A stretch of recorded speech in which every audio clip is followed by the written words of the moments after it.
ওরে পাঠালেন যে নিয়তি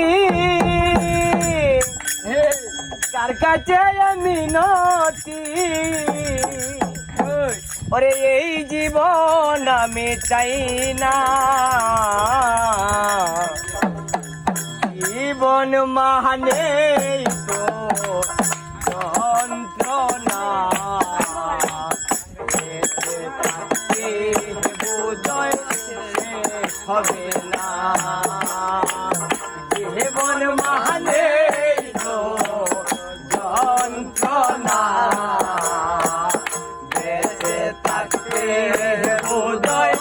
শেষ হবে না